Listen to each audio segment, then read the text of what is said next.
오늘 드디어 여리고 성을 이제 함락시키는 그러한 사건이 기록된 본문의 말씀으로 우리 함께 읽었습니다.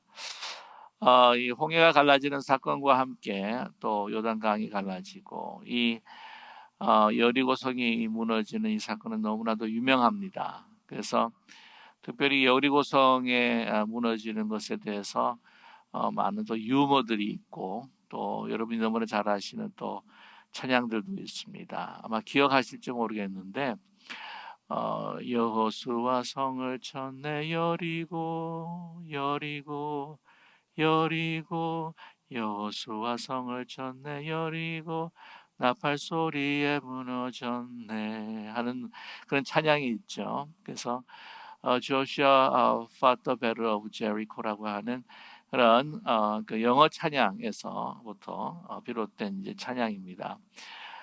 그래서 이 막 무너지는 것에 대한 극적인 그 장면들을 또한 찬양하면서 하나님의 능력을 이제 나타내는 그런 노래인데, 오늘 이 말씀을 보게 되면은요, 이 성이 이제 무너지는 그 장면이 너무나도 심플하게 나타나고 있다라고 하는 것을 우리가 알 수가 있습니다. 그래서 오늘 그 보게 되면은 20절이 있죠. 20절에 그냥 간단하게 이 성이 무너지는 저 장면을 기록하고 있는데, 이에 백성은 외치고 제사장들은 나팔을 불매 백성이 나팔 소리를 들을 때에 크게 소리질러 외치니 성벽이 무너지니라. 백성이 각기 앞으로 나가 그 성에 들어가서 그 성을 점령하고 라고 하는 그 간단한 한 줄로 그냥 마무리 짓고 있다고 하는 것이죠.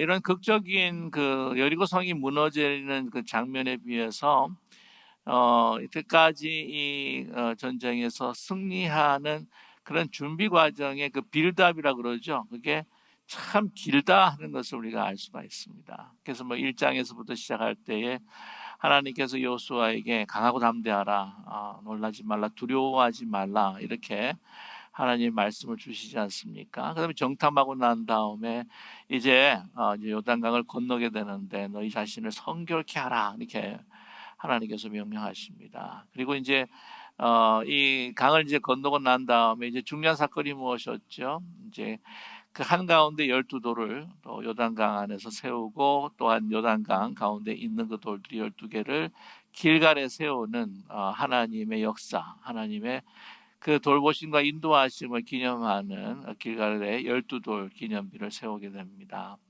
그리고 참 이해할 수 없는 것이 무엇이죠? 그때 그리고 난 다음에 할례를 받지 않습니까? 할례를 받고 그 다음에 유월절을 지키는 거예요.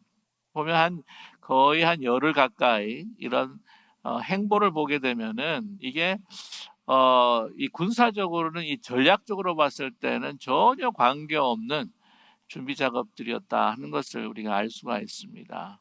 하나님을 기억하고 하나님 앞에 성결케 하고 새로운 언약의 사람으로 또한 하나님의 그 언약을 확인하고 하는 이러한 영적인 준비가 계속 진행이 되었다는 것을 우리는 알 수가 있습니다. 이제 드디어는 이제 여리고성을 진격을 하게 됩니다.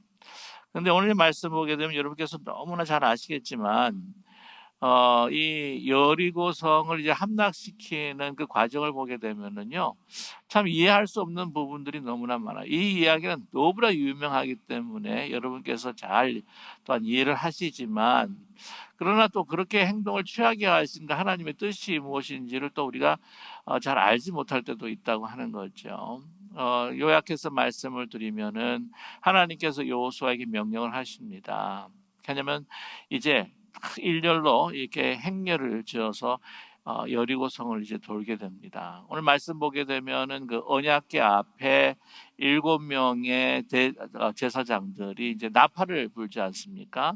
이 나팔을 불면서 이제 갈 때에 앞에 또 그 항우들 보게 되면은 거기에 이제 무장한 군사들이 앞에 서고요. 그 다음에 후방에 또 무장한 군사들이 앞에 섭니다. 보게 되면은 이 언약궤가 가운데 있고 바로 앞에 7명의 제사장들이 7 양각 나팔을 이렇게 계속해서 불면서 앞에 군사들 또 뒤에 군사들의 호위를 받아서 이제 그 주위를 돌게 됩니다.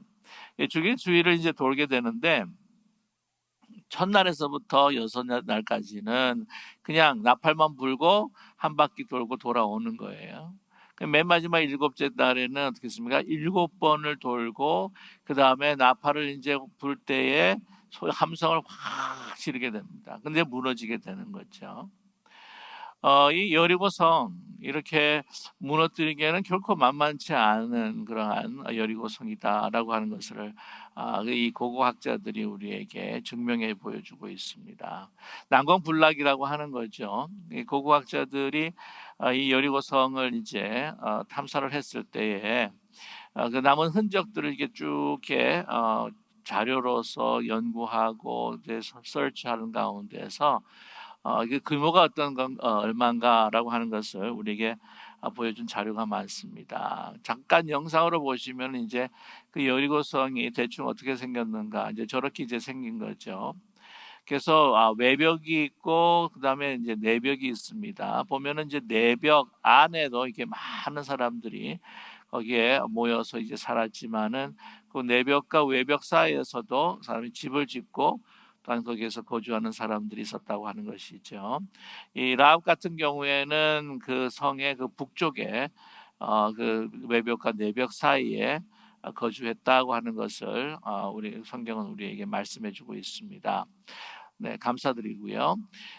보게 되면은 그 한 10,000평 정도가 된다고 합니다. 이제 10,000평 정도면은 한 8에이카 정도가 되는데 보통 그때 당시에 그 웬만한 그 도시들 그 성의 사이즈가 그 정도 됐다라고 합니다. 그런데 그 사이즈가 그렇게 뭐 크게 커 보이지는 않을지라도 이 성벽과 외벽이 굉장히 단단하게 조성되고 구성되었다라고 하는 것을 알 수 있습니다. 그래서 이제 외벽 같은 경우 보면은 맨 처음에 이제 그 그라운드에서부터 시작해서 돌로 쌓은 게 한 5m 정도가 돼요. 5m 그 위에는 벽돌로 이제 8m 정도를 이제 세웁니다. 그리고 이제 폭은 보게 되면은 한 2m 정도로 해가지고는 거기에서 망을 볼 수도 있게 만들었고요.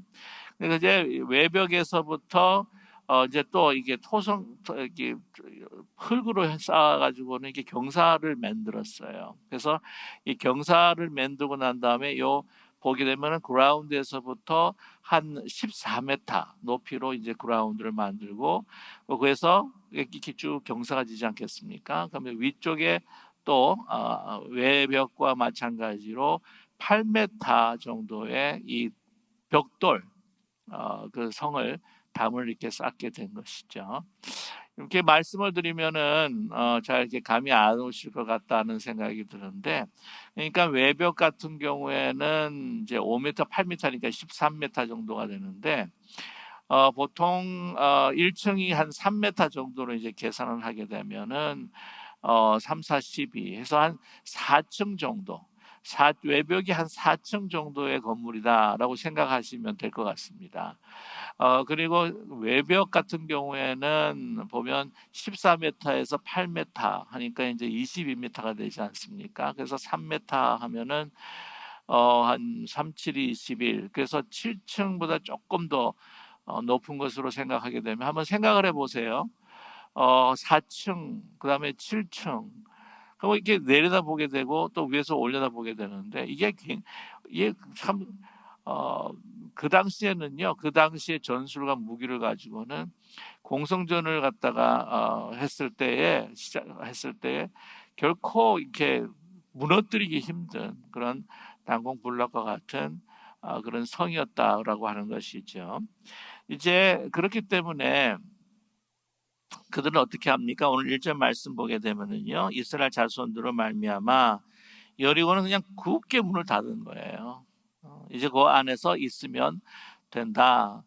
그 자료에 의하게 되면은 그 고고학자들이 발견했을 때에 그 아직도 남아 있는 그 항아리에 가득가득 곡식들이 차 있는 것을 봤을 때에 이것을 추정해 봤을 때에 한 3년 정도는 애워싸서 한다고 할지라도 3년 정도는 버틸 수가 있고, 여러분 여리고 지역 같은 경우에 특별히 여리고 성은 그런 오아시스 같은 것들이 있었고 물이 흘렀기 때문에 굉장히 살기가 참 풍성하고 좋은 곳이었다라고 그런 기록들이 있습니다. 제가 지난 작년이었죠. 그 2월 달에 이스라엘 성지 순례를 갔을 때에 그 여리고성이 굉장히 그 비옥한 곳이더라고요.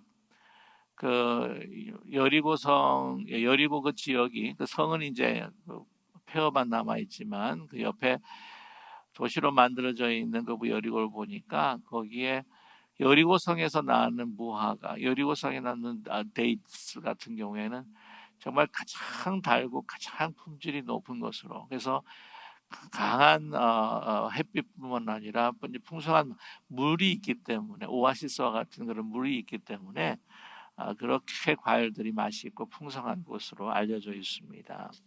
그러니까 뭐 애워싸봤자 그렇게 오랫동안 견딜 수 있는 그런 성이었다라고 하는 것이죠. 그래서 만약에 이 공성전을 펼치고 이렇게 했다고 하면 정말 많은 이스라엘 그 백성들의 사상자가 났을 수밖에 없다라고 하는 것을 추정할 수가 있습니다. 자, 그런데 그러지 않고 하나님께서는 하나님의 방법을 제시했던 것이죠. 그래서 아까도 제가 말씀을 드렸지만 이 성을 돌면서 나팔을 부는 그러한 하나님의 명령을 주셨습니다. 오늘 이 말씀을 보게 되면은요, 하나님께서 그 아무 말도 못하게 하셨습니다. 내가 명령할 때에 소리를 지르라. 그때 소리를 지르는 것이 이제 맨 마지막 7째 날이지 않습니까? 7번 돌고 난 다음에 나팔을 막 불고 그다음에 이제 함께 이제 소리를 이제 지르게 되죠. 그 전까지는 첫째 날부터 6째 날까지는 어떻게 하라고 하십니까? 나팔만 계속 불지 너희들은 잠잠하라는 것이에요. 그 황홀을 따라 쭉 가면서 계속해서 잠잠하라 그렇게 이야기합니다. 왜 그러셨을까? 여러분 아시겠지만 광야 생활 때에 이스라엘이 했던 아주 유명한 그런 일들이 많습니다. 왜냐하면 그들은 뭘 잘하냐면은 계속 원망하고 불평하고 한탄하고 그랬던 사람들이었죠. 그래서 그 원망하고 불평을 이게 뭐야? 아니 이래가지고 어떻게 우리가 여리고성을 함락시키겠어?라고 하는 그런 말들을 첫날 정도는 아마 괜찮을 것 같아요. 둘째 날도 뭐 참을 만큼 참겠습니다만 셋째 날, 넷째 날 돌면서 우리가 뭐 하는 거야? 라고 이렇게 불평을 이제 많이 할 수 있을 것 같습니다. 아니 이래가지고 어떻게 이길 거야? 이래가지고 어떻게 우리가 승리를 저 땅을 취할 수 있지? 라고 이렇게 많은 원망과 또한 여러 가지 불평들을 했겠죠. 그러나 그것을 함구시켰습니다. 그것을 묵상하면서 하나님께서 어떻게 하실 것인지 이렇게 기대하며 하나님 앞에 이제 집중하게 되는 것이죠. 저희가 말을 해야 할 때가 있고 또한 말을 해야 하지 않아야 할 때가 있습니다. 그런데 우리는 많은 경우에 말을 해야 할 때 말하지 않고 말하지 말아야 할 때 말을 하는 경우가 너무나 많다는 것이죠. 그래서 일을 그르칠 때가 있고 그러므로 인해서 하나님의 뜻을 이루지 못할 때가 너무나 많다고 하는 사실입니다. 예수님께서도 재판장에 섰을 때에 그런 많은 수모와 치욕을 당하셨지만 그러나 어린 양으로서 말씀을 하지 않고 함구하셨던 것을 우리가 보게 됩니다. 내가 유대인의 왕이냐? 내가 그렇다고 또 말씀하실 때는 또 말씀하시는 것을 우리가 보게 된다고 하는 것이죠. 우리의 모습이 우리의 삶의 어떤 그 모습들이 정말 하나님의 그 말씀에 그 집중하기 위해서 묵상해야 할 때, 그리고 어떤 상황 어려운 가운데서도 우리가 하나님 말씀을 집중해야 할 때는 우리가 말을 하지 말아야 한다고 하는 것입니다. 자, 그래서 집중하면서 여호와의 계를 호위하면서 이렇게 계속해서 돌게 되었다고 하는 것이죠. 근데 이제 다른 것은 아니고 이 그 제사장들이 이제 7번 그 7개의 양각 나팔로 이제 계속해서 이제 행진할 때 이제 부르게 된다. 이 나팔을 부르게 된다고 하는 것입니다. 왜 그러셨을까 하는 생각을 갖게 되죠. 왜 그러셨을까? 이 많은 여러 가지 이제 조사를 해봐도 이게 대한 해석들이 아주 클리어하게 나온 부분들이 많지 않더라고요.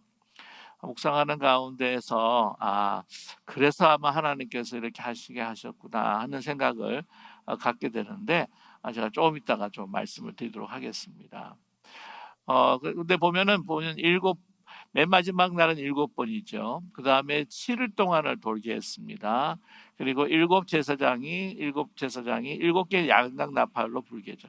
7이라고 하는 숫자가 얼마나 많이 나오는지 몰라요. 7이라고 하는 것은 바로 이제 완전한 숫자, 하나님의 숫자라고 그렇게 이야기합니다. 모든 것을 충족시키는 숫자다. 하나님께서 엿새 동안 일하시면서 창조하시고 난 다음에 7일 동안 7일째 쉬셨습니다. 안식하셨습니다. 그것으로 창조가 완성이 되었다고 하는 것이죠. 6날다 완성이 된 것이 아니라 그 안식함으로 인하여서 이 창조의 의미가 무엇인가 하는 것을 분명히 나타내 주신 것, 그것으로 이 창조가 완성이 되었다고 하는 것입니다. 그러니까 하나님의 숫자인 거죠. 요한계시록에도 보게 되면은 이 7이라고 하는 숫자가 얼마나 많이 나타나요. 54번이나 반복되어서 이 7이라는 숫자가 나타나고 있습니다. 그래서 하나님의 때, 하나님의 방법, 하나님의 어떤 그 시기, 이것을 나타내기 위한 완전한 숫자, 완전한 하나님의 방법이다, 하나님의 능력이라고 하는 것을 나타내기 위해서 이 7이라고 하는 것을 더 강조해주고 있다고 하는 사실입니다. 자, 왜 7인가? 조금 더 이따가 제가 말씀을 나누도록 하겠습니다. 그래서 이제 하는데 7째 날 7번을 돕니다. 7번을 돌고 난 다음에 이제 나팔을 불고 함께 함성을 꽉 하고 질렀을 때에 이제 무너졌다는 거예요. 이 여리고성이 이제 무너지게 된 그 이유에 대해서도 여러 가지 어떤 이야기들이 있습니다. 물론 하나님의 능력이죠. 그건 뭐 그래서 제기할 수 있는 사람이 없습니다. 하나님의 능력으로 이제 무너졌는데 보면 이게 궁금하잖아요. 어떤 방법을 하나님께서 사용하셨을까라고 이제 생각하는 경우가 있습니다. 어떤 이들은 그 지진 때문에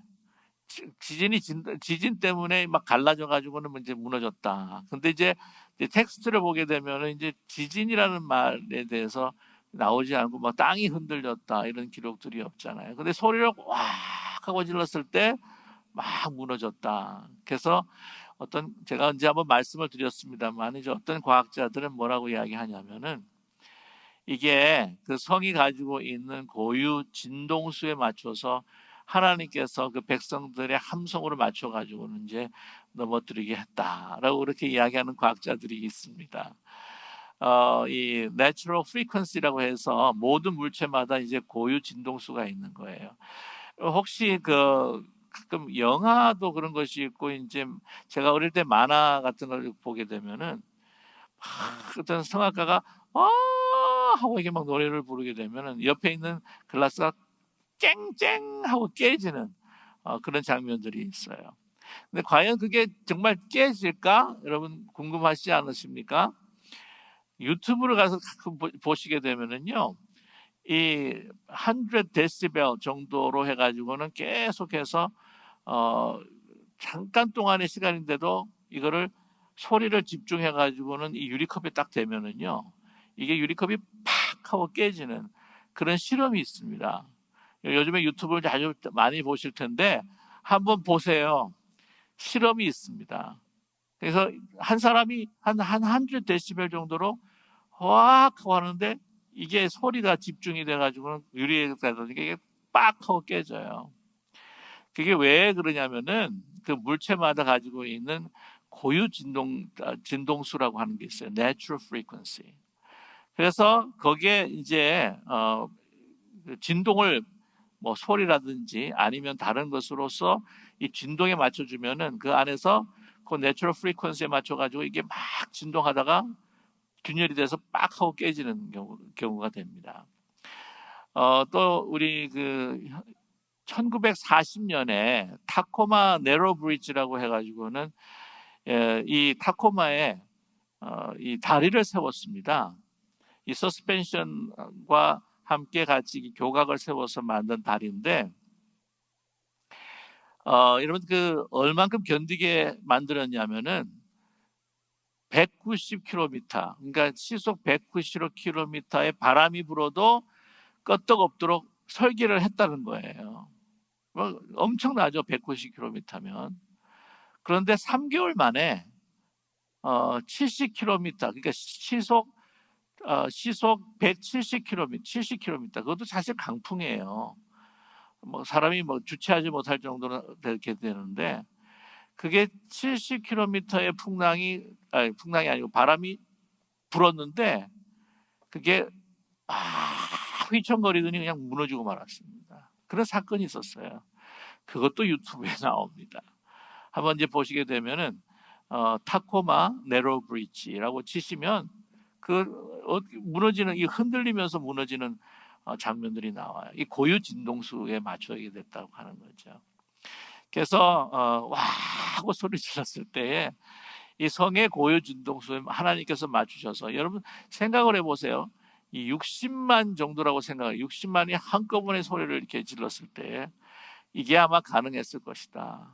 그래서 여러분 보게 되면 그 고고학자들이 이야기하는데, 성이 이제 무너지는데, 아까도 말씀을 드렸지만은 이 14m 높이의 그 내벽을 이제 세웠다고 하지 않습니까? 그 위에 8m 정도의 벽돌인데, 이 벽돌들이 이제 무너지면서 이렇게 깔리고, 그 다음에 이제 외벽에서도 그 벽돌 담이 무너지면서 아주 내추럴하게 이 경사를 만들어줬다고 하는 거죠. 그래가지고는 그걸 타고 올라올 수 있도록, 많은 사람들이 한꺼번에 타고 올라올 수 있도록 다 무너져 버렸다라고 하는 그런 고고학자들의 그런 기록들이 있습니다. 아니 하나님께서 능력을 행하시기 때문에 우리가 알 수 없지 않느냐, 이런 어떤 과학적인 방법. 그런데 사실 여러분 하나님의 그 능력, 우리 인간이 아직까지 인지나 또한 그 과학적인 어떤 그런 그 발견이 너무나 한계가 많고 미비해서 그렇지, 하나님 편에 보시게 되면 이것이 다 이렇게 설명할 수 있는 부분들이 되지 않을까 하는 생각을 갖게 됩니다. 보면은 이 엄청난 이 핵폭탄, 그리고 이 원자로 보게 되면 무엇입니까? 핵 분열과 핵 융합이라고 하는 그런 자연적인, 하나님께서 만들어 놓으신 그 내추럴 러라고 그러죠. 자연적인 법칙을 발견함으로 인해서 얻은 이 인간의 하나의 그 능력, 하나의 기술이요, 능력이라고 이야기할 수가 있는데, 그 자연 속에서의 그 핵 분열과 핵 융합을 통해서 이러한 엄청난 그 위력적인 것들을 우리가 발명해 내지 않습니까? 이 발명했다 보니 먼저 발견이 된 거죠. 그러다 보면은 이런 부분들도 아마 가능하지 않겠는가 하는 생각도 갖게 됩니다. 그러나 아직까지 우리 인간의 지혜라고 하는 것은 하나님의 지혜, 인간의 능력이라고 하는 것은 하나님의 그 능력, 하나님께서 우리가 이해할 수 없는 초자연적인 능력을 통해서 모든 일들을, 기적들을 이제 행하실 때가 있다고 하는 것이죠. 그러나 하나님 편에 보게 되면 이게 결코 어렵지 않다고 하는 것입니다. 하나님 편에 섰을 때는 이걸 다 우리가 천국 가게 되면 어떻게 이런 일들을 행하실 수 있는지 아마 조목조목 아마 설명해 주실 때 우리가 이해할 수 있는 때가 있지 않을까, 그런 생각을 갖게 됩니다. 아무튼 이러한 하나님의 역사가 있었을 것이다 라고 이렇게 이야기들을 하고 있습니다. 자, 보시면요, 그 다음에 이제 들어가서 그 성을 차지하게 됩니다. 하나님께서 어떻게 말씀하셨습니까? 거기에 있는 그 여호와의 구별된 것들을 이제는 손대지 말라. 보면은 은과 금, 동철, 기구들 이것들 다 구별된 것이니 그것은 여호와 곳간에 드릴지라 그렇게 이야기를 하죠. 그 다음에 21절 말씀에 보게 되면 그 성 안에 있는 모든 것을 온전히 바치되 남녀노소와 소와 양과 나귀를 어떻게 하라고요? 칼날로 멸해버리라. 그 살아있는 모든 것들을 그냥 다 쳐서 죽이라는 거예요. 너무 하나님 잔인하신 것이 아닌가. 그런데 그 여호수아가 그 약속을 한 대로 보게 되면은 17절 말씀 보게 되면은 이 성과 그 가운데 있는 모든 것은 여호와께 온전히 바치되 기생 라합과 그 집에 동거하는 자는 모두 살려주라. 이는 우리가 보낸 사자들을 그가 숨겨주었습니다. 모든 것은 다 멸절시키는데 누구만 남깁니까? 라합과 그의 속해 있는 그 권속들을 남겨놓는, 그 속해 있는 그 소유들은 다 남겨놓는 것입니다. 왜 그렇습니까? 여호와 하나님이 참된 하나님인 걸 알고 그 정탐꾼을 섬겨주었다고 하는 것이죠. 그리고 약속을 했기 때문입니다. 이 믿음으로 여호와가 어떠신 분인가, 하나님이 어떠신 분인가, 이스라엘을 다스리시는 하나님이 어떠신 분인가라고 하는 그것을 믿었기 때문에 그는 하나님을 선택했고 하나님을 위한 행동을 했기 때문에 그는 그 믿음으로 이렇게 구원을 얻게 됐다고 하는 사실입니다. 재미난 사실은 1907년에서부터 1909년까지 독일 이 고고학팀이 이제 쭉 거기를 참사를 하는데 다 무너져 있는데 북쪽에만 이 무너져 있지 않는 그 부분이 한 2m 정도 이렇게 남아 있는 거를 발견했다고 하는 거예요. 그래서 그 사람들이 어떻게 생각을 했냐면 이곳 근처에 라합이 아마 살았지 않았을까 하는 그러한 결론을 내린 적도 있다고 합니다. 너무 참 흥미롭고 재미있지 않습니까? 이런 그 흔적들이 하나님께서 행하신 흔적들이 이 구원의 흔적들이 이렇게 남아 있다고 하는 것이죠. 근데 그 외에 어떻게 해요? 다른 사람들은 다 멸절해 버립니다. 아니 하나님 이거 너무하신 거 아닙니까? 이 남녀노소예요. 아이들까지. 근데 왜 그랬을까요?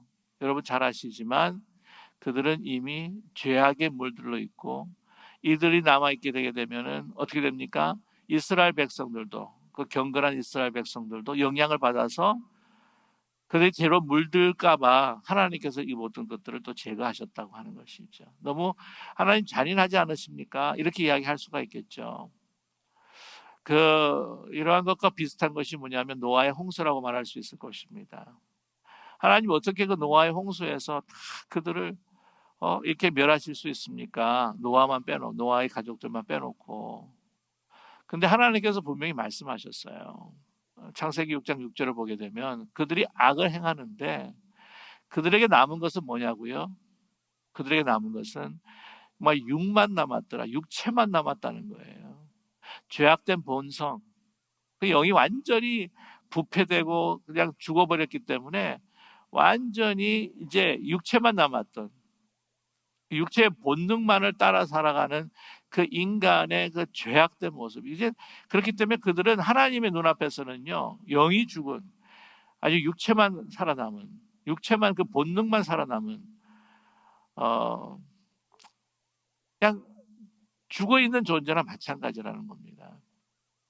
여기서 예를 들어서 말씀을 드릴 수 있는 거는 여러분 영화나 이렇게 보게 되면 이게 좀비들 있죠, 좀비. 그들은 막 육체대로 막 사람을 물어뜯고 막 그 사람 막 잡아먹고 하는 그 본능만 남아있는 본능만 남아있는 거죠. 그들에게는 어떤 정신이나 영혼이 없습니다. 그 사람들을 막 이렇게 죽인다고 하는 것. 그래서 그 물린 사람들 보게 되면 뭐라고 그래요? 내가 좀비로 변한 것이 원치 않으니까 나를 그냥 죽여달라고 자기 가족들에게 호소하는 그런 장면들도 있지 않아요? 그만큼 완전히 죽어 있는 거예요. 하나의 좀비와 같은 존재입니다. 육체만 남았어요. 그들이 섬기는 어떤 그 신들에 대한 우상 숭배, 정말 눈뜨고는 정말 어떻게 인간으로서, 이 도덕을 가진 인간으로서 어떻게 저렇게 할 수가 있을까라고 할 정도로 완전히 부패해버린 그러한 존재들을 다 그냥 말살을 시켜야 된다고 하는 하나님의 분명한 의지와 뜻이 있다고 하는 것입니다. 우리가 안타깝게 생각되지만 그러나 그런 좀비와 같은 존재예요. 그런데 하나님께서 그들에게 하나님 앞에 돌아올 수 있는 기회를 주시지 않으셨을까? 저는 분명히 줬다고 저는 봅니다. 거기에 바로 양각 나팔 소리가 있는 거죠. 양각 나팔을 왜 불렀는가? 자, 엿새 동안 계속해서 돌면서 양각 나팔을 붑니다. 마지막 날에도 양각 나팔을 불고 함성을 지르죠. 나팔에는 두 가지 종류가 있습니다. 한 가지는 양각 나팔이고 하나는 은나팔이에요. 은나팔 같은 경우에는 이것이 이제 전쟁을 치르기 위해서 그 사기를 고조하기 위해서 막 은나팔을 붑니다. 또한 승리를 위해서도 은나팔을 붑니다. 그런데 양각 나팔은 굉장히 영적이고 종교적인 신앙적인 의미가 있어요. 양각 나팔은 제사적 의미가 있는 것이 바로 양각 나팔입니다. 이 양각 나팔을 언제 붑니까? 희년 때 불어요. 희년이 왔다고, 주빌리. 모든 건 묶여 있던 것에서부터 해방이 되는. 그래서 막 양각 나팔을 불면서 그 기쁨, 해방의 기쁨을 노래할 때 양각 나팔을 붑니다. 언제 또 양각 나팔을 붑니까? 유대 절기로 봤을 때 7월 1일 날 나팔절 때 양각 나팔을 불어요.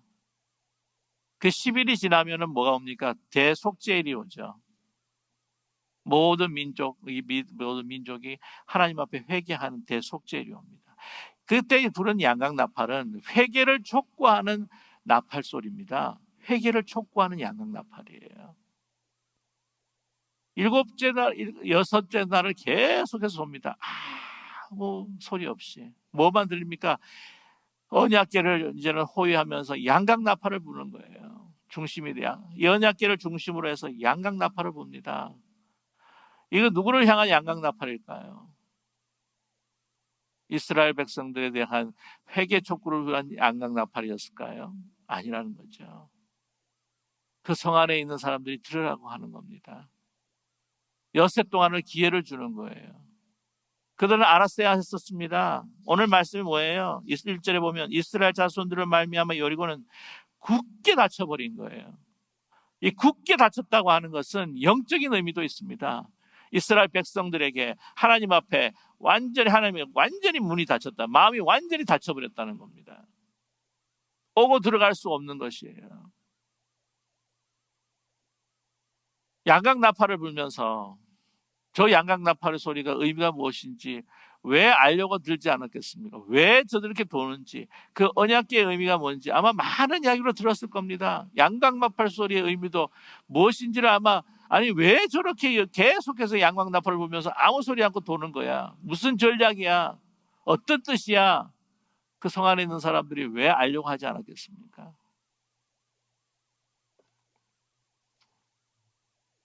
엿새를 준 거예요. 엿새를, 말미를. 문을 활짝 열고 라합처럼 정말 여호와가 참된 하나님이시요 이스라엘과 함께 하신 하나님이라고 한다면 그 문을 열고 항복을 했었을 때 무너지지 않았습니다. 멸절당하지 않았을 거예요. 하나님은 기회를 분명히 주신 겁니다. 저는 그렇게 믿어요. 그러나 그렇지 않기에 그들은 멸절당하고 말았습니다. 자, 26절에 한번 보세요. 26절에 여호수아가 그때 맹세하여 이르되 완전히 부패하고 참혹하고 하나님 앞에 남녀노소 남길 것 없이 멸절당할 수밖에 없는 더럽혀진 땅. 누구든지 일어나서 여리고성을 건축하는 자는 여호와 앞에서 저주를 받을 것이라. 그 기초를 쌓을 때에 그의 맏아들이 이를 것이요 그 문을 세울 때에 그의 막내 아들을 이르리라 하였더라. 그곳에 성을 세우지 말아라.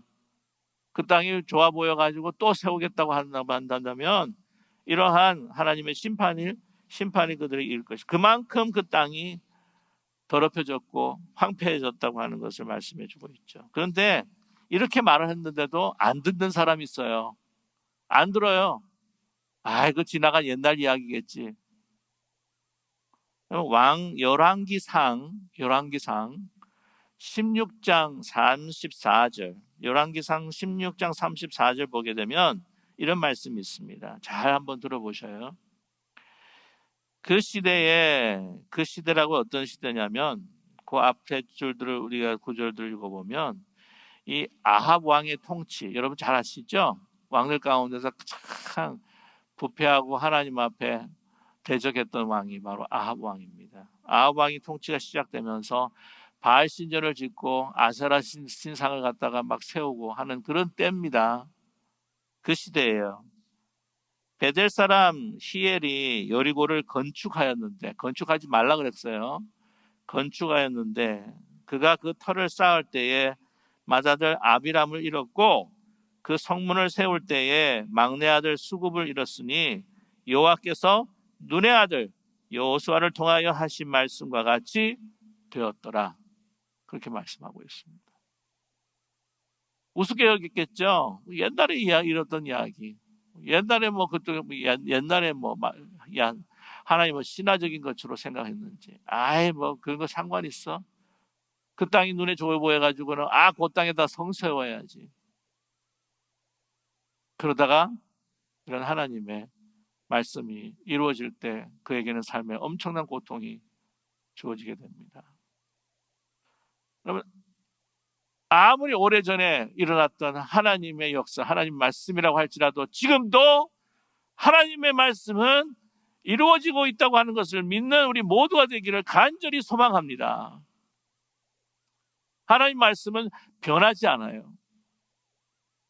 어제나 오늘이나 내일이나 오래전 과거나 지금이나 아니면 먼 미래에도 하나님의 말씀은 하늘이 무너지고 땅이 꺼져도 하나님의 말씀은 변하지 않는다고 하는 것을 믿는 모두가 되기를 간절히 원합니다. 하나님 말씀에 순종할 때에 어떤 우리 앞에 봉착해 있는 문제도 여리고 같은 그러한 난공불락도 무너지게 될 수밖에 없다고 하는 것을 여러분 믿고 우리가 담대하게 주의 말씀을 순종하는 데 우리가 마음을 두고 승리하며 살아가는 우리 모두가 되기를 주님의 이름으로 간절히 축원합니다. 기도하겠습니다.